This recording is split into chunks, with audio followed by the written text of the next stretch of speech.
بسم الله الرحمن الرحيم قد أفلح المؤمنون الذين هم في صلاتهم خاشعون صدق الله مولانا العظيم وصدق رسوله النبي الكريم ونحن على ذلك من الشاهدين والشاكرين والحمد لله رب العالمين। গত জুমায় আমরা মুসল্লিদের গুণাবলী সম্পর্কে আলোচনা করছিলাম। কোরআন কারীমের মধ্যে আল্লাহ রাব্বুল আলামিন মুসল্লিদের গুণাবলী জানিয়েছেন আমাদেরকে। মুসল্লি কেমন হবে, কেমন হওয়া উচিত। সূরাতুল মাআরিজের মধ্যে মুসল্লিদের অনেকগুলো গুণাবলী একসাথে আলোচনা হয়েছে। কয়েকটা আমরা গত জুমা আলোচনা করেছিলাম। আল্লাযীনা হুম আলা সালাতিহিম দাঈমুন, মুসল্লিগণ কেমন হবে? নিয়মিত মুসল্লি হবে। ওয়াল্লাযীনা ফী আমওয়ালিহিম হাক্কুম মা'লুম লিস-সাইলি ওয়াল মাহরুম, তাদের ধন সম্পদের মধ্যে অন্যদের হক আছে। বঞ্চিত যারা, অসহায়, ফকির, মিসকিন, তাদের হক রয়েছে, প্রতিবেশীর হক রয়েছে। যে ঠেকার কারণে আরেকজনের সামনে নিজের জরুরত প্রকাশ করে, তারও হক রয়েছে। এই হক মানে হলো যার সাধ্যে যতটুকু আছে তাদের সাহায্য করবে, তাদের সহযোগিতা করবে। বাকি সম্পদের সবচেয়ে বড় হক হলো যাকাত, সাদাকাতুল ফিতর। ওগুলো তো শরীয়ত ফরজ করে দিয়েছে, নির্ধারণ করে দিয়েছে। আরেকটি বড় গুণ হলো মুসল্লিদের ওয়াল্লাযীনা ইউসাদ্দিকুনা বিয়াউমিদ্দিন, ওয়াল্লাযীনা ইউসাদ্দিকুনা বিয়াউমিদ্দিন, বিচার দিবসের উপর তাদের ঈমান আছে। যে এই দুনিয়া শেষ না, আখিরাত আছে। ওই জীবনের শুরু আছে কিন্তু কি নাই, শেষ নাই। আল্লাহর সামনে সবাইকে হাজির হতে হবে এবং হিসাব দিতে হবে। আমলনামা হাতে আসবে, কার ডান হাতে আসে না কার বাম হাতে আসে আল্লাহ জানেন। মিজানে আমল ওজন করা হবে, কার নেকির পাল্লা ভারী হবে আর কার গুনার পাল্লা ভারী হবে সেটা আল্লাহ জানেন। তো মুসল্লি যারা, ওরা আখিরাতের ব্যাপারে সচেতন থাকে যে আমার এই দুনিয়া তো শেষ না। এরা তো মুশরিক কাফের যারা, বেদিন, তারা বলে ইন হিয়া ইল্লা হায়াতুনাদ দুনিয়া নাহইয়া ওয়া নামুত। এই তো অবস্থা, এই দুনিয়ার এই জীবনটাই তো, দুনিয়াতে আসি এরপরে মরে যায়, মরার পর সব শেষ, আর কোনো নতুন আরেক জীবন নাই। বলেন নাউজুবিল্লাহ। মুসল্লি এমন হয় না।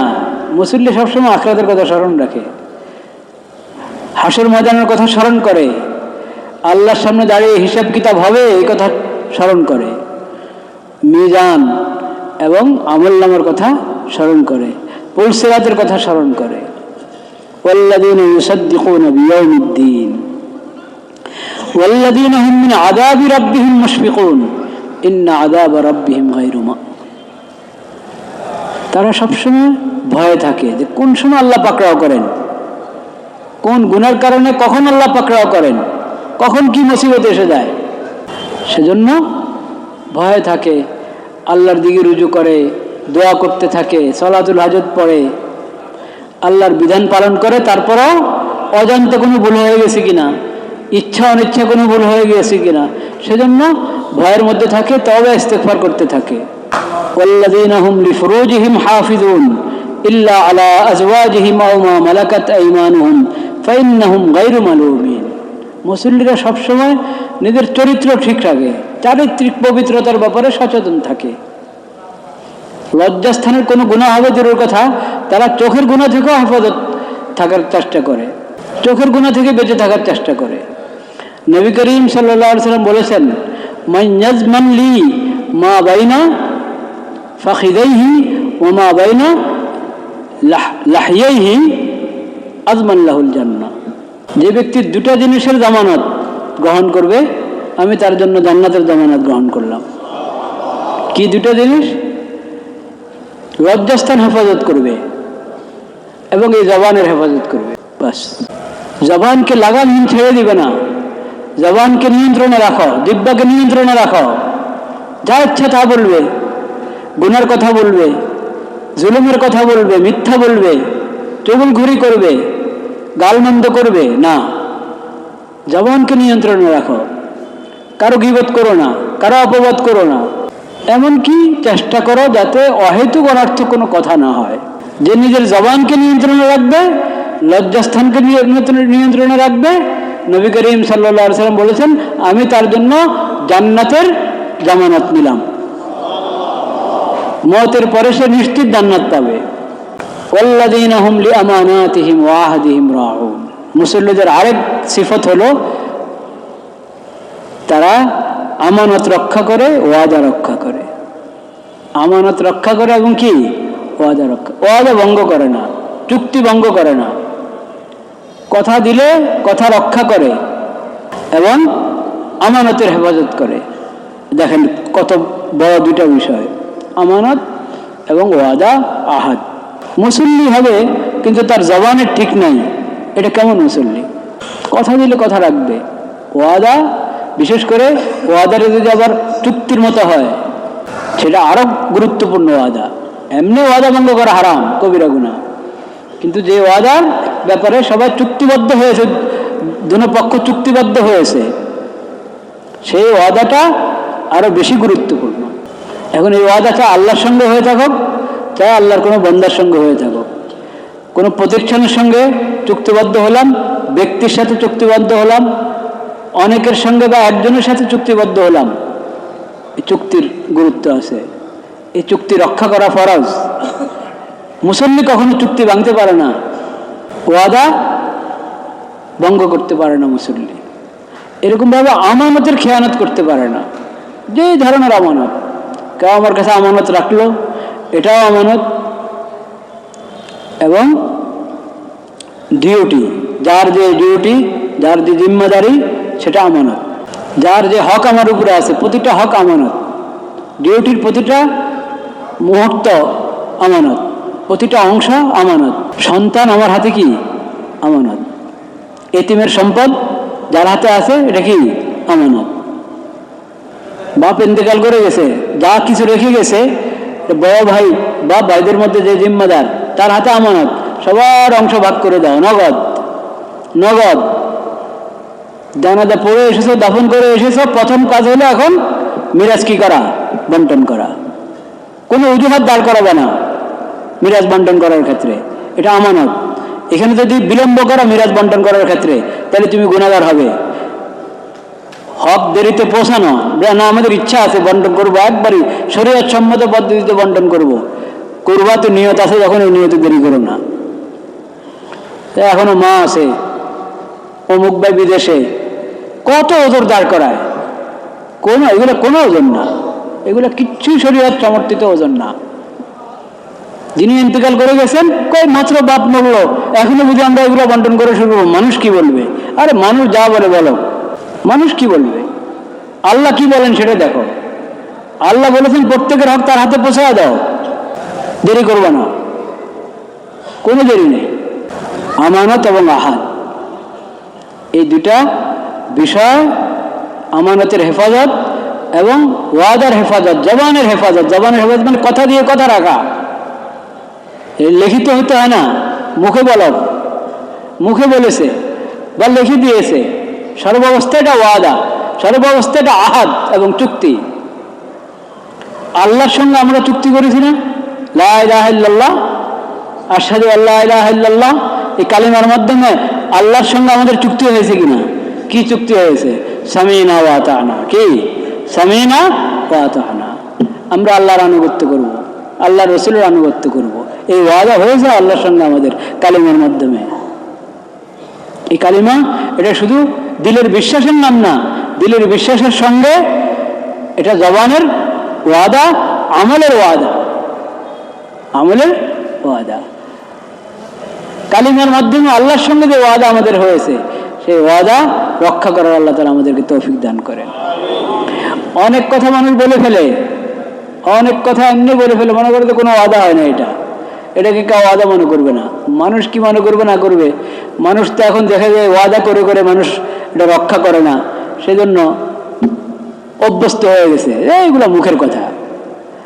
কিন্তু আল্লাহ রাব্বুল আলামিন সব কথা, কে কি বলল আল্লাহ সব জানেন, সব জানেন, সব হিসাব কিতাবে লেখা হচ্ছে, আমলনামা লেখা হচ্ছে সব। এগুলোর জবাব দিতে হবে আল্লাহর কাছে। মানুষ জবাব চাইলো কি চাইলো না, জবাব দিতে পারলো কি পারলো না, ওটা বিষয় না। আখিরাতে জবাব দিতে হবে সব কিছুর। একটা ছোট্ট ঘটনা থেকে আমরা বুঝতে পারি যে ওয়াদা কাকে বলে।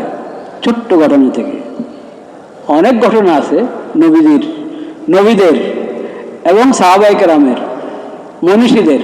তারা কথা দিয়ে কথা রক্ষা করার জন্য কত চেষ্টা করতেন, কত সূক্ষ্ম থেকে সূক্ষ্ম বিষয়। শুধু কথা রক্ষা করে না, নিয়ত রক্ষা করতেন। কি করতেন? নিয়ত রক্ষা করতেন। সে লম্বা বিষয়, আজকে শুধু ছোট্ট ঘটনাটা বলি। এক মহিলা তার বাচ্চাটা একটু দূরে চলে গেছে, মা নিজের কাছে আনতে চাচ্ছে বাচ্চাকে।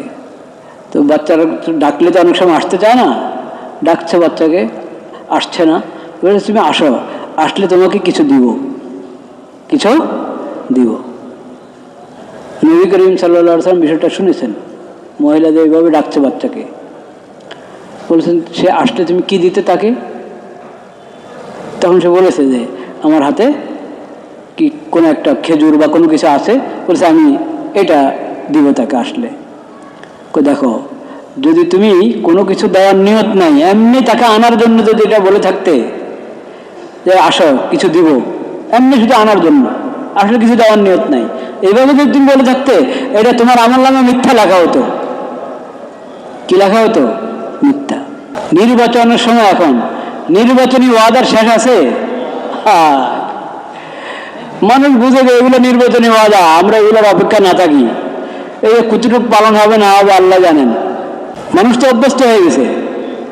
কিন্তু এটা ভাববেন না যে মানুষ অভ্যস্ত হয়ে গেছে, বুঝে এটা নির্বাচনী ওয়াদা, এটা তেমন গুরুত্ব নাই, হলেও হতে পারে না হলেও হতে পারে, কিছু হবে অনেক কিছু হবে।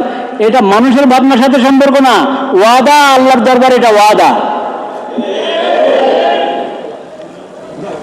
এই নির্বাচনের সময় ওয়াদা করতে খেয়াল রেখে ওয়াদা করতে হয়। সব কিছুর জন্য আখিরাতে ধরা পড়বেন, দুনিয়াতে ধরা পড়েন না পড়েন, আখিরাতে ধরা পড়বেন। বিশেষ করে যদি আমি ওয়াদা করি যে আমরা ক্ষমতায় গেলে কোরআন সুন্নাহর সঙ্গে নিয়ে চলবো, ইসলামী শরীয়তের সঙ্গে নিয়ে চলবো, এটা ওয়াদা হলো কিনা? এটা আল্লাহর বান্দাদের সাথে ওয়াদা, আল্লাহর সঙ্গে কি ওয়াদা। এই ওয়াদা ঠিক রাখার আল্লাহ তাআলা তৌফিক দান করেন। والذين هم لأماناتهم وعهدهم راعون والذين هم بشهاداتهم قائمون والذين هم على صلاتهم يحافظون أولئك في جنات مكرمون والذين هم بشهاداتهم قائمون। মুসল্লিদের আরেক গুণ হলো তারা সাক্ষ্য যথাযথ আদায় করে, সাক্ষ্য প্রদান করে যথাযথ। আমি যে বিষয়ের সাক্ষী, যখন আমার সাক্ষ্য দেওয়ার প্রয়োজন হবে আমি সাক্ষ্য দিব এবং যথাযথ দিব, বাড়ায় কমায় না। ওটাতে কিছু বাড়াবো না, কমাবো না। বাস্তব ঘটনা যেটার আমি সাক্ষী, যখনই আমার সাক্ষ্য দেওয়ার প্রয়োজন আমি সাক্ষ্য দিব। এটা মুসল্লির কাজ। মুসল্লি মিথ্যা সাক্ষী দিতে পারে না। মিথ্যা সাক্ষ্য তো এত বড় কবিরা গুনাহ, এটা শিরিক তুল্য কবিরা গুনাহ, শিরিক তুল্য কবিরা গুনাহ। নবী করিম সাল্লাল্লাহু আলাইহি সাল্লাম শোনাচ্ছিলেন কবিরা গুনাহ কি কি, মানে কবিরা গুনার মধ্যে আবার যেগুলো সবচেয়ে বড় কবিরা, ভয়ঙ্কর কবিরা গুনাহ, ওগুলোর তালিকা দিচ্ছিলেন নবী করিম সাল্লাল্লাহু আলাইহি সাল্লাম। 2-3টার পরে বলেছেন শাহাদাতুজ জুর। কাত হয়েছিলেন, তখন কাত হয়ে আলোচনা করছিলেন। যখন শাহাদাতুজ জুর, মিথ্যা সাক্ষ্য, এই কথা বললেন, মিথ্যা সাক্ষ্য কবিরা গুনাহগুলোর মধ্যে একবারই ভয়ঙ্কর কবিরা গুনাহ। এই কথা বলার সময় সোজা হয়ে বসে গেছেন। বসে বারবার বলছিলেন ওয়াশাহাদাতুজ জুর, ওয়াশাহাদাতুজ জুর, ওয়াশাহাদাতুজ জুর, অনেকবার বলছিলেন মিথ্যা সাক্ষ্য, মিথ্যা সাক্ষ্য, মিথ্যা সাক্ষ্য। ভয়ঙ্কর গুনাহ, খুব জঘন্য গুনাহ। এখন তো মিথ্যা সাক্ষ্যর কোনো শেষ নেই। হ্যাঁ, আদালতে গিয়ে দেখেন মজলুম যাদেরকে বন্দি করে রাখা হয়, জুলুম করে বন্দি করে রাখা হচ্ছে, বা জুলুম করে না, বাস্তবে তার কোনো দোষ আছে, কিন্তু সেই দোষ ওটা তো 19-20 করা যাবে না, যতটুক দোষ ততটুক, যতটুক দোষ ততটুক। কিন্তু বানানো সাক্ষীর অভাব আছে। এই যে বানানো সাক্ষী দিয়ে যে আদালতের মধ্যে, যে কোর্টের মধ্যে বানানো সাক্ষীর ভিত্তিতে ফয়সালা হয়, যদি জানে বিচারক যে এটা বানানো, তারপরে ফয়সালা করছে। আর যারা বানাচ্ছে, যারা অর্থ দিয়ে বিভিন্নভাবে এরকম প্রস্তুত করে সাক্ষ্য, তারা কত বড় বড় ভয়ঙ্কর এবং জঘন্য কবিরা গুনাতে লিপ্ত। চিন্তা করেন, যে দেশে কোর্টের মধ্যে মিথ্যা সাক্ষ্য চলে, ওই দেশে শান্তি আসতে পারে না কখনো। কোর্টকে মিথ্যা সাক্ষীদের থেকে মুক্ত করতে হবে, মিথ্যা সাক্ষ্য থেকে কি করতে হবে? মুক্ত করতে হবে কোর্টকে।